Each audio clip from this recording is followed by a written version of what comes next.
Rolling Tin Fist. Hello, man. Just wanted to bang this video out on the last day of my vacation while I still have some peace, quiet, and privacy. I've been thinking throughout this last week, and as I enjoyed my time off, all the videos I've kept on my MGTOW playlist. These are all the videos I have watched for the most part that I felt of interest or curiosity enough to make them part of the playlist since taking the red pill in January 2015. I also have another playlist that I created called MGTOW Future in terms of, what do MGTOWs and MGTOW content producers see in the future of MGTOW. And it spans from Thinking Ape, aka Stardust, to Sandman, to Turd Flinging Monkey, to Venture One MGTOW, Paul Proteus, and even MGTOWs you guys have never heard of or don't come up on your radar. As I look back, it is definitely refreshing to see that even in my short time, a lot of these major content producers have increased um, subscribers, but also new channels have come up, even though we've lost some content producers, as well as MGTOW's encouraging other men, and not just MGTOW, but other men, Awaken My Married, Purple Pillars, to start to create their own content. I think MGTOW is still in its early stages as compared to feminism. However, I think it's going to be, there's room for a lot more men in here. And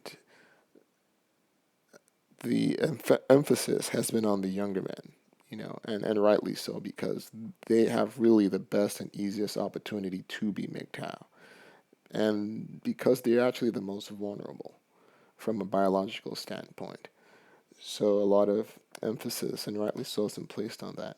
However, there are the larger men, a larger scope of men out there, particularly married men like myself, that you've taken the red pill and you're married, and so you have to kind of deal with that. Like, how do you manage your day to day?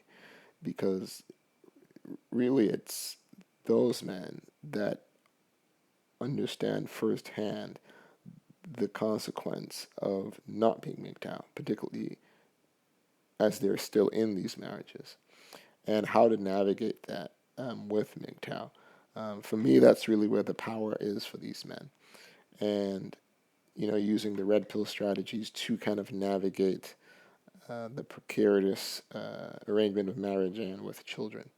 And God knows I use this stuff daily because it's a lot of work.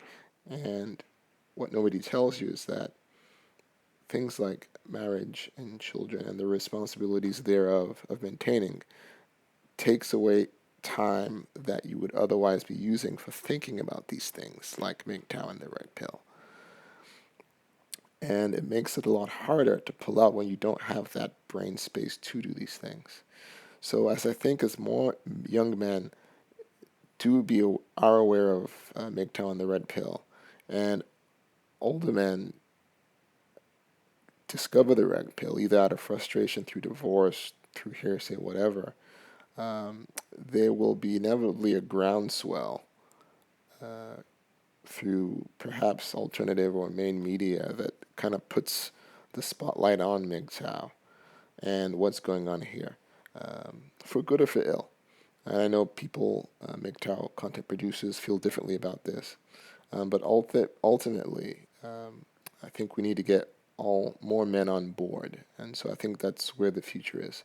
Also, I think just the variety of MGTOW content producers, it's is a big billboard in and of itself. I think, at least for me, my generation, and the fact that I'm awakened my married while married, content producers like Paul Proteus and Venture One MGTOW really speak to me, just because you can tell of their experience, just life experience, and the fact that they are advertising the benefits of having gone MGTOW in a way that is quite visible. And I think the other content producers, Sandvan, Bob Rose, are slightly younger. But in any case, they do appeal to a certain generation and also maturity of men discovering the red pill, discovering the manosphere, discovering MGTOW. And, we do need all of them.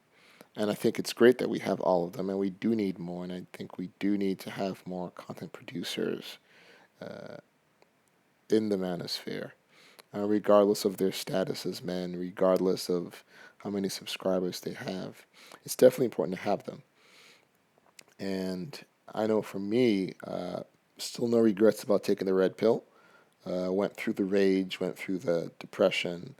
And for me right now, I'm at a point where I use MGTOW and the red pill knowledge as a utility belt, even dealing with my day to day wife, children, and the hustle to support them and all that stuff. And, it is definitely risky in that when you are married and you do discover the red pill, it's not as simple as just getting a divorce.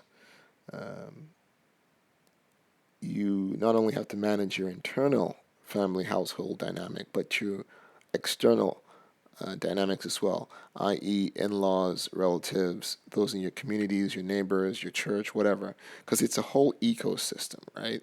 And that's part of the way marriage is, the nature of marriage. It's not just you and your wife and your kids. It's also the surrounding ecosystem that you have to manage, and it takes a lot of courage um, as well. So it's definitely easier when you're not married or when you're younger to contend with the potential pitfalls. But still, there is value even when you are already married in this information, this red pill knowledge.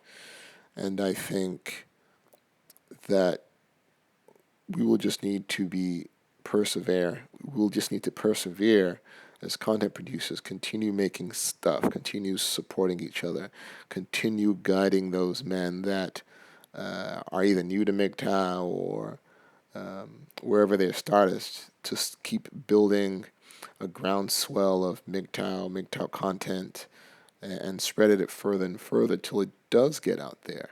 Um, and it gets picked up and retweeted or amplified, and so more men are aware of this. Because the sad part is that what happens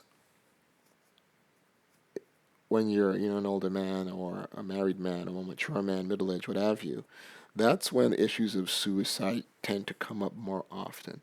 Yes, there's teen suicide, there are young men suicide, but it's really the stress of the encumbrance of supporting a wife, supporting a family, and your diminishing capacity once you get past midlife in terms of economic power. All those things contribute to more stress, more demise, and a lot of times it's not seeing a way out. And I think that's where MGTOW, or at least med pill knowledge, is very helpful for a lot of married men. And what happens as well is without that knowledge, or maybe you're so institutionalized as a married man or a divorced man, is that you long to go back into the matrix. I've got two friends that literally just got married again. One through after a nasty divorce. I mean, nasty. She slept around. She had done some hard drugs, and he went back. And another friend who basically was honest. He said, "Look, I don't want to be alone." And a lot of men feel that way because they are so used to being inside that institution, and it's so safe.